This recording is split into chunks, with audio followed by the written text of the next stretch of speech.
Paano po ang proseso kapag minor po ang offender? Pag minor ang offender dyan, of course, we still need the commitment order. Usually, upon the commitment, chine-check namin ito kung minor talaga siya. And to prove that, syempre, ang burden lies dun sa accused. So, we have this paralegal unit who works for the probable release of that CICL. So, pagka nakikipag-coordinate kami sa family ng CICL, we see to it na they will present the document from the NSO, and that's the birth certificate, attesting na talagang child talaga yung ikinulong. And then, through the coordination of the paralegal officer, under the paralegal unit, yun ay i-coordinate sa courts for the possible release, like the release on recognizance and the like. But usually, in the absence of the birth certificate, kasi meron kaming mga cases ngayon, just like last Monday, nagpatulong sa akin ng Tuguegarao City Female Dormitory. If I could attest that the child na nandun na female detainee charged with theft, pwede kong gawan ng certification na she is really indeed a child. But upon mouth examination, kasi kami lang nakakagawa nun, na mga dentist, sa ano yun kasi sa forensic, I could not give a certification kasi there is an indication na yung bata hindi na siya bata talaga. Kasi they cannot present a certificate na bata siya at wala namang record sa NSO. Okay po, thank you. Okay, parang napakabait yung nagtanong kanina kaya ang sumagot, napakabait din niya. Napakaseryoso nila sa araw na ito. Parang dinamdam pa rin ang Holy Week. Okay. Can we have kasamang Munding na for the next question? Good morning, sir. Yung may paabiso na ba ang COMELEC sa Bjmp for the election na ikakandak sa loob ng bilangguan? Kasamang Mundig, magandang tanong yan. Sabi ni Sir Benji, masyado daw mabait at ewan ko ba, pero that's the impression lagi, pero hindi. Medyo may pagkasalbahe din ako. Okay. With regards to the upcoming election, meron po kaming mga detainee voters. And luckily, almost all the jails in the region have qualified voters to participate in the upcoming national elections. We've been participating for that purpose since yung hindi lang recently, pati barangay elections way back in yung mga nakandak ng mga 2010, nag-participate na kami. And we've been directed na pati yung mga magka-campaign, pwedeng magkampanya sa amin. Basta meron silang ipapakitang parang letter, and they will abide by the rules set doon sa naaayon sa aming security at naaayon doon mismo sa COMELEC provision. Yes, go ahead, Digna. Thank you, Aji. I-follow up ko lang kasi, ma'am, the last election, habang kami nagro-ronda dito sa may East Central, paano ang kalakaran ng pagboboto ng mga inmates? Kasi mismo dinadala yung mga inmates doon sa polling precincts. Although marami silang mga kasamang parang gwardiya, but still hindi natin maagapan kung sakali na meron pong Paano po ang kalakaran ngayon? Ma'am Diggs, kung ang nakita mo yung sa East Central, that pertains to the detainees of the provincial jail. Kasi as far as I could remember, wala kaming mga inmates from Tuguegarao group na bumoto sa East Central. The only group that we had were the ones who voted dyan sa may Katagaman Pardo Elementary School, which is quite near sa aming jail. Pero sa mga ibang sangay namin, sa field units namin, we really brought those inmates to the precincts kasi we could not comply with the COMELEC regulation na pag 100 ang aming voting population sana, we could be provided with a special voting precinct right inside the jail. But sa amin kasi, ang mga voting population namin ranges from 10 up to 70. Kaya we really have to bring them sa polling precincts. Of course, yung security, we conduct dry run before the event, and we had to see and revisit our contingency plans kung workable ba ito. Kasi tama yung sabi mo kasamang Diggs, we cannot really prevent yung mga eventualities that may happen during the course of bringing them out and back to jail. But wala kasi talagang facility sa amin na nakakapag-produce or nakakapaglikom ng 100 na population para sana magkaroon din kami ng polling precinct. Very taxing talaga yun on the part of the COMELEC to really establish one. And we coordinated na we have a special lane during the election. So maagang-maaga pa lang, nauuna na kami. It is an agreement between the Board of Election Canvassers at saka yung Bjmp in the localities na meron kaming special lane. Aside from the senior citizens lane, meron kami. So kami ang unang pumapasok. Yes, separate yun.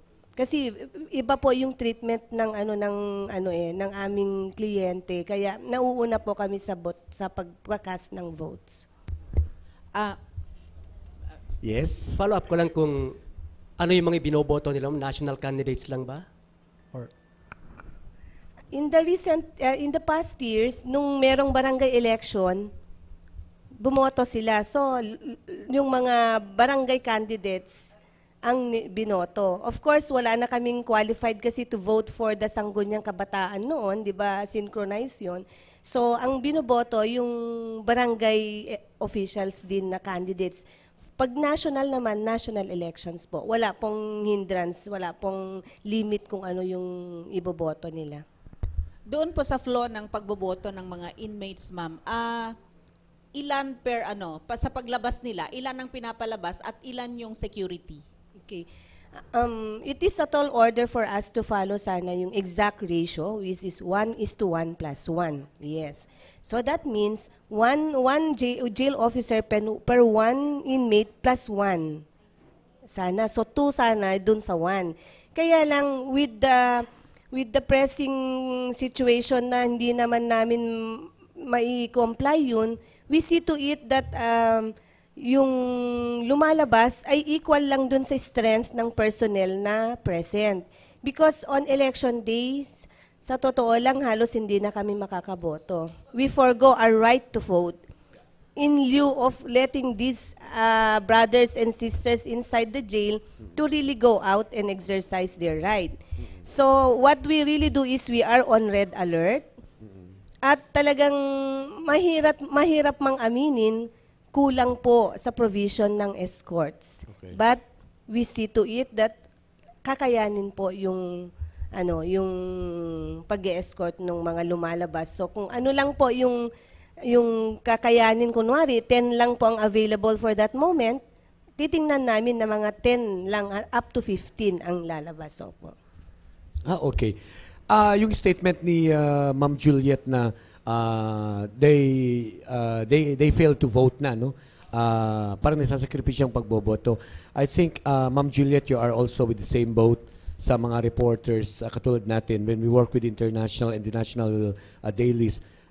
Actually, for so many hindi na nakaboto because the situation is, alimbawa, you are working for this national daily and then na-assign ka sa Bolos Point. And then the COMELEC, hindi ka naman ina-allow na magboto. So this is one of the reasons na palaging nire-request sana ng media sa pangkalahatan, sa COMELEC na wherever is your assignment, parang sa sundalo nga and sa police na makaboto naman, why not give the media? But of course, that is on the sidelight of this interview kasi hindi naman COMELEC until na wala namang decision. So unless wala nang ibang mga katanungan, Okay. Before we will go to some of the projects na tangible ngayon ng ating ahensya. Yes, kasamang Digna. Yeah, thank you again, G, and good morning po sa ating lahat. Itatanong lang natin yung situation ng ating mga inmates, ma'am. Kasi previous years, may mga sinasabi na meron ng nabigyan ng decision to go out. Pero hindi sila lumalabas na ng kulungan kasi nga wala na silang binabalikan na pamilya or wala na silang mapupuntahan. Sa situation ngayon, meron pa bang ganun doon, ma'am? At hindi ba sila congested na sa jail? Yung sa una po yung release, one, we could not really afford yung hindi kami magre-release if there's an order because we could be charged of arbitrary detention. However, kung meron pong mga cases na wala na pong inuuwian and that's a sad reality, ang ginagawa po, nire-release sila by the book at kung merong mga relatives around, should also sign the waiver na gusto nilang mag-stay for a period of time. Kasi mahirap po ang ma-charge ng arbitrary detention. And with regards po dun sa ganun sanang kalakaran, we are envisioning, along with this therapeutic community modality program, we are envisioning a thorough aftercares program sana po. Kasi wala po kaming aftercare. Opo. And we are dreaming. And we are really making our best to really make do of what we can do for that program. Kasi nakita ho namin talaga that there are certain instances na hindi na ho bumabalik yung mga inmates back to the society. Medyo alangan na ho sila. So, sana sa tulong ng therapeutic community program, magkakaroon nga kami ng aftercare program. And then secondly, with the congestion, perennial problem na po yan. Ang hindi na lang po congested dito sa Region 2, nabibilang na lang po natin sa ating mga daliri. Okay, yes, Sandy? Okay. Ma'am, kukumustahin ko lang po yung supply po ng BGMP para sa mga inmates. Hindi naman po ba tayo nagkukulang ng mga supply? Sa supply, siguro sa food yung ibig mong sabihin. Okay. Yung ating, yung ating budget for the BJMP inmates is 50 pesos per day. Opo. So, kung susumahin po natin yung 50 pesos, kahit po balibalik ta rin natin, medyo may kakulangan po. But especially nowadays that we have this, yung mess council, who keeps on checking yung quality and quantity of food served, ay hindi naman ho nagkukulang.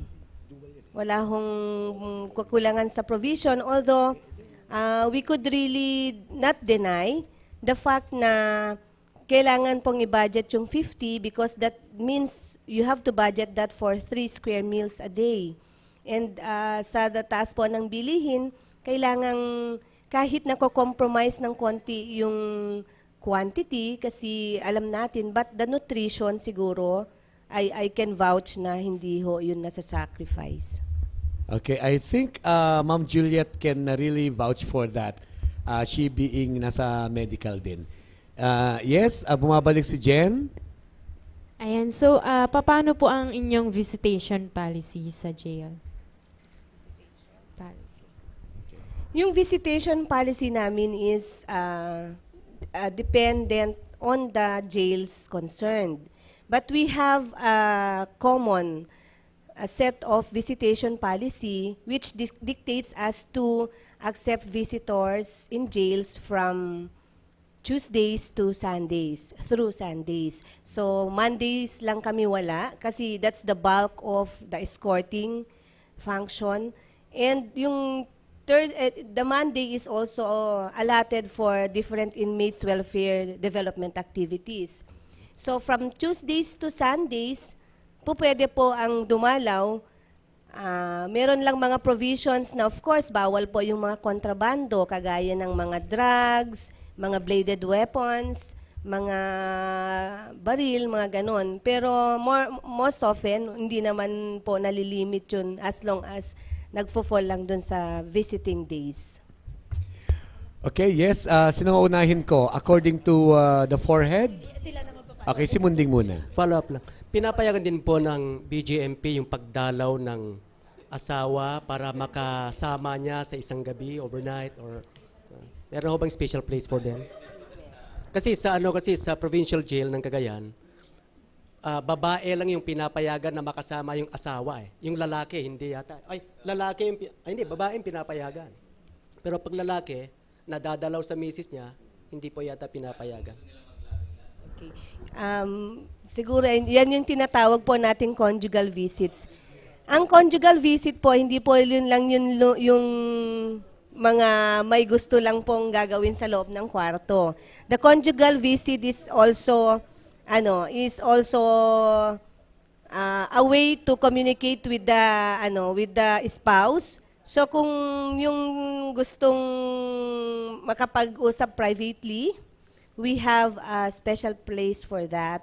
And dependent pa rin yun dun sa sinet ng jail kung ano yung kailangan gawin at hindi kailangan gawin sa loob ng sa loob ng facility, but the kwarto is there for the use of those who really want to. Meron po. Lahat po halos ng jails dito ay nag-aalaw ng conjugal visits. Okay. Karagdagang impormasyon, I stayed with Pagbilao District Jail sa Quezon and almost 2 weeks doon, and na-observe ko how they do things. Dalawa yung conjugal rooms doon. So every visit, kasi may isang conjugal area, may isang visiting area doon na andun lahat sila, yung mga anak, yung mga, all of the families andun sila. Hindi na halata kung nagkatinginan niyo yung mag-asawa, and then they will enter the conjugal room na. Dalawa naman yun. I think they are just paying 100 yun. 100 pesos for 3 hours. 3 hours yun. The money is taken by the organization ng mga inmates. Napupunta sa kanila yon. Pero if you are used to that at may pamilya ka na, wala na yun eh. Siyempre sa atin siguro na hindi pa natin na-experience, kapag nagpunta tayo sa area na yun, tapos bigla sabihin natin, pumasok yung preso, naka-yellow t-shirt, may kasamang babae, pumasok sa isang kwarto. Ang tanong anong ginagawa nila doon? Di ba? But, nasa kwan lang yan, kasanayan lang. And then, maintindihan natin because ito yung tinatawag nating tawag ng kalikasan. Okay, anyway, okay, wala nang issues na kwan. We still have 15 minutes to go. We would like to give chance to the BJMP para sa ating mga development projects nila. Yes, Ma'am Juliet? Sa aming mga development projects naman kasamang Benji, we are very proud to inform the public that we are doing our best sa aspect ng inmates' welfare development. So, aside from the humane safekeeping na aming mandato, pinag-iigting namin ngayon yung aming inmates welfare development aspect. This is to help these less fortunate brothers and sisters behind bars na babalik sa ating community as productive citizens. Kasi sa loob po ng jail, we are really faced with the challenge na paano nga ba namin ita-transform itong mga ito na sinasabi natin hindi makabuluhan ng buhay. So we are trying our best towards building a favorable community in the high walls of the jails, and yung mga kliyente natin nakakapag-access ng alternative learning system. So now we have for the Bjmp region to alone, we have 44% passing rate sa recently conducted accreditation and equivalency exam. So meron po kaming mga passers dyan. Categorically, mas maraming pumasa sa secondary kaysa sa basic elementary education. Now we have yung mga livelihood projects namin. Marami po kaming mga produkto, baka gusto ninyong bumili. Usually, we are embarking now on an eco-friendly Oo, eco-friendly because we do a lot of recycling. Mamaya, meron akong papakitang nandun sa bag ko. Yung mga candy wrappers, yung mga tinatapon na mga wrappers, anumang klase ng wrapper dyan, we are turning them into bags and other envelopes. Andyan sa bag, pakitingnan mo nga sa may At saka yung mga purses. So, nandyan sa may bag ng laptop doon. And we have a lot of projects sa may San Mateo, yung water hyacinth, made of water hyacinth material, na ini-sponsor ng ating LGU San Mateo.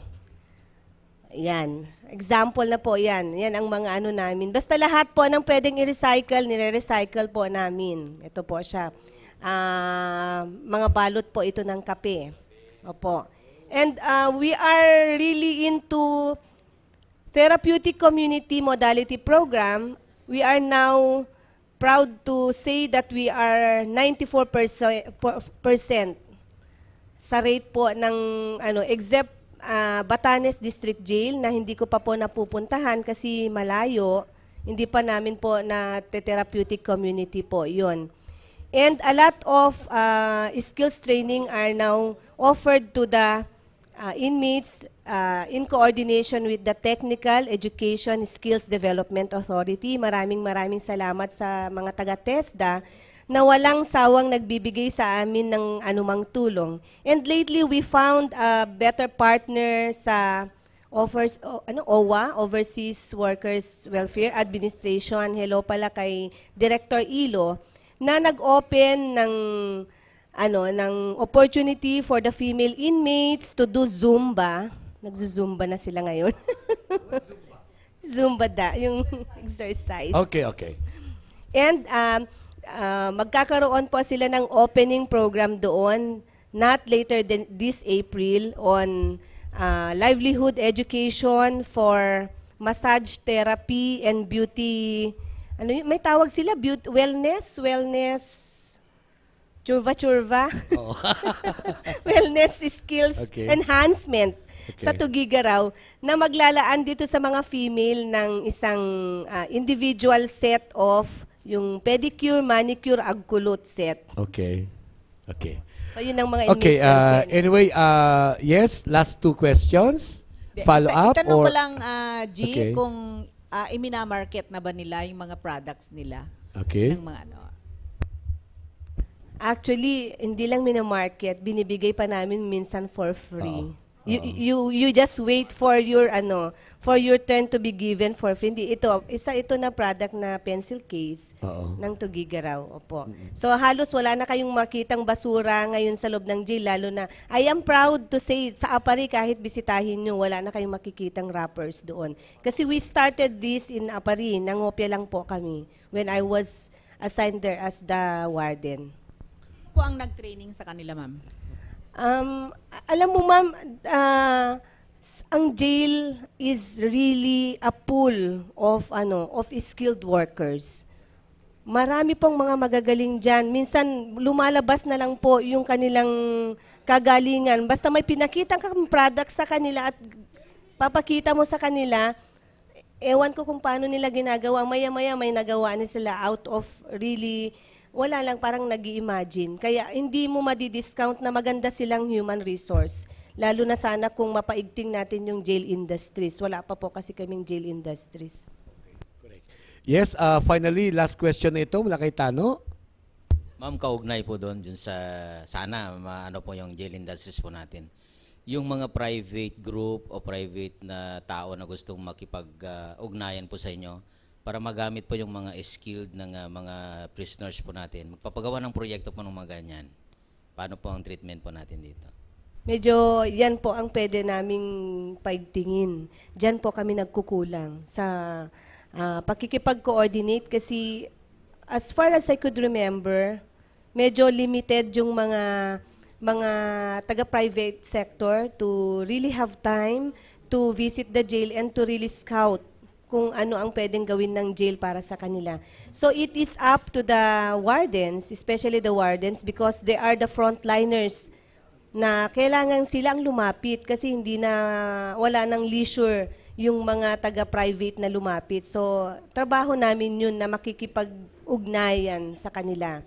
Pero may mga, lalo na yung mga local government units, especially through the mayors, very open sila sa mga ganitong activities and very supportive din sila. Kaya I would like to take this opportunity na manawagan sa mga private sectors that if they want a pool of human resources na medyo affordable, they could visit our jails. We even do furniture making na magaganda yung parang mga ugat-ugat ng trees, mga roots na binibenta ngayon sa Brickstone.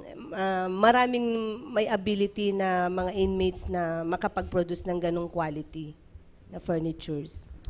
Yeah, before we wind up mga kaibigan, it has been a very, very productive talakayan dito po sa ating palatuntunan ng Tipon-Tipan sa PIA.